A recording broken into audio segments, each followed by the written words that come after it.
है प्रिया ठाकुर और आज हम बात करने वाले हैं इस वीडियो में सीए कोर्स के बारे में कि सीए कोर्स क्या होता है। तो जनरली ट्वेल्थ के बाद जब हम ट्वेल्थ की एग्ज़ाम दे देते हैं या फिर हम रिज़ल्ट का वेट कर रहे होते हैं तो कॉमर्स स्ट्रीम के बहुत सारे बच्चे सोचते हैं सीए करने का या अपीयर होने का। बट कई बार अगर फैमिली में कोई सीए होता है या सीए कर रहा होता है तो एक गाइडेंस रहती है। और लेकिन जब फैमिली में कोई नहीं होता या हम नहीं जानते ऐसे किसी इंसान को जिससे ये कर रहा है तो दिमाग में थोड़ी टेंशन होती है कि हमें पता करना होता है कि एक्चुअली क्या होता है। तो ये वीडियो में मैं आपको एक जनरल ओवरव्यू देती हूँ सीए कोर्स का कि सीए कोर्स क्या होता है और कितने लेवल्स होते हैं एंड ऑल।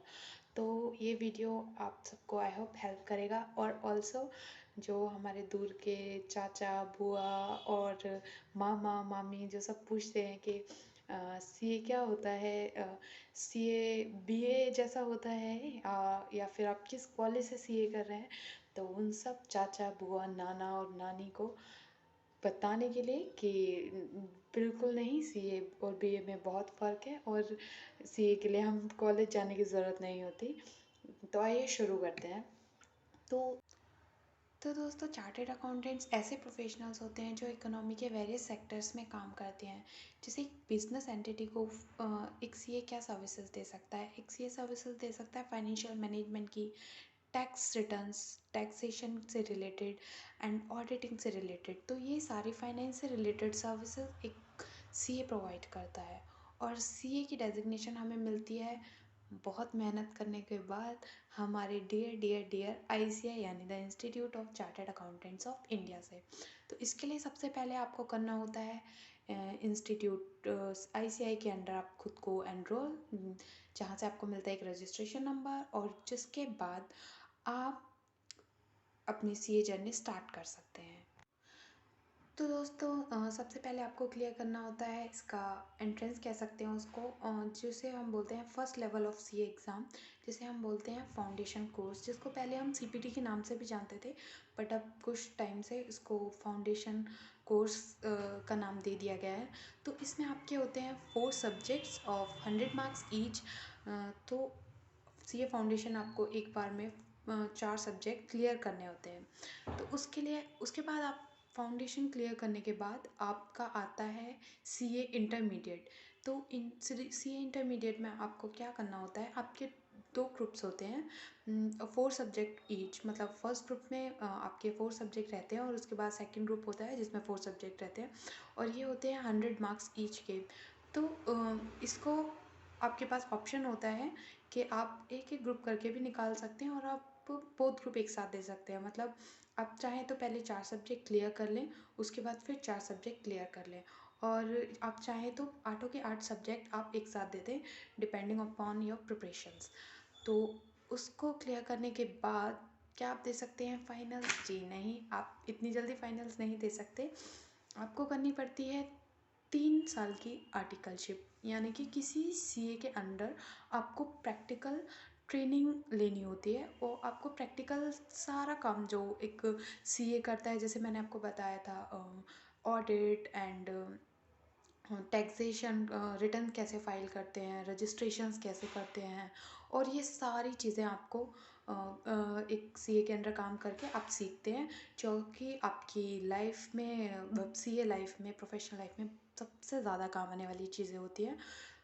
बुकिश नॉलेज तो एक तरफ हो गई, बट जो प्रैक्टिकल नॉलेज आप गेन करते हैं अपनी आर्टिकलशिप में, तो वो लाइफ टाइम आपको काम आती है और वो आपके बेसिक्स बनाती है। तो उसके लिए आप कोई भी फॉर्म ज्वाइन कर सकते हैं अपनी मर्ज़ी की, मैं उसके लिए एक सेपरेट वीडियो बना दूँगी। लेकिन अभी हम आगे बढ़ते हैं। तो आपको इंटर क्लियर करने के बाद अब जब आप चाहें तो इंटर का एक ग्रुप देने के बाद भी आर्टिकलशिप ज्वाइन कर सकते हैं, और आप चाहें तो आप दोनों ग्रुप क्लियर करके भी आर्टिकलशिप ज्वाइन कर सकते हैं, जैसे आपको ठीक लगे। तो उसके बाद आपको 3 साल की आर्टिकलशिप करने के बाद आप दे सकते हैं। एक्चुअली वो 2.5 ईयर्स आपको आर्टिकलशिप करनी होती है, क्योंकि लास्ट के 6 महीने आपको एग्ज़ाम लीव मिलती है फाइनल के प्रिपरेशन के लिए, क्योंकि जिस दिन से आपने आर्टिकलशिप ज्वाइन की है उसके ढाई ढाई साल बाद आपका फाइनल का टाइम ड्यू होता है।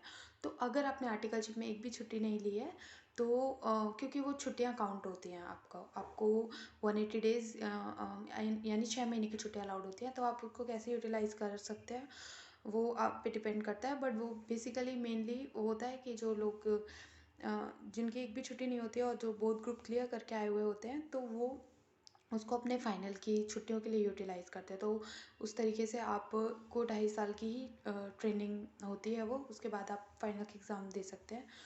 और उसके बाद जब आप फाइनल का एग्ज़ाम दे देते हैं तो फाइनल में आते हैं। फाइनल में भी होते हैं 2 ग्रुप, 4 सब्जेक्ट ईच, जिसमें 8-8 सब्जेक्ट होते हैं। तो अगेन उसको भी आप या तो एक साथ दे सकते हैं या फिर आप दे सकते हैं उसको अलग अलग, यानी कि फर्स्ट ग्रुप आप अलग दे सकते हो और सेकंड ग्रुप आप अलग दे के क्लियर कर सकते हैं। तो after clearing your finals you finally become a chartered accountant, और आपको इंस्टीट्यूट में रजिस्टर हो जाते हैं आप। और बाकी आप सीए बनने के बाद कहीं जॉब भी ज्वाइन कर सकते हैं। 2 तरीके के सीए होते हैं, CA in job and CA in practice. CA in job यानी कि आप किसी कंपनी में जो ऐसी फाइनेंशियल सर्विसेज प्रोवाइड करते हैं उनके लिए काम कर सकते हैं, उनके लिए काम कर सकते हैं। एंड सी इन प्रैक्टिस का मतलब होता है कि आप अपनी खुद की फर्म खोल लें और आप इंडिपेंडेंटली खुद वो सर्विसेज क्लाइंट्स को प्रोवाइड करें। तो ये थी हमारा एक बहुत ही समराइज वे में मैंने आपको समझा दिया है कि पूरा सीए कोर्स की जनरी क्या रहती है और इस कितने लेवल्स होते हैं। अब आपको अगर इसके बारे में डिटेल वीडियो चाहिए तो मैं सीए फाउंडेशन, इंटर, आर्टिकलशिप और फाइनल की एक डिटेल वीडियो भी बना दूँगी। Hope you guys learned something. Maybe it may be of some use. This video may be of some use to you guys. And okay, that's it for today. And please like, share, and subscribe the channel for such content, for more such content. And okay, take care. Bye bye.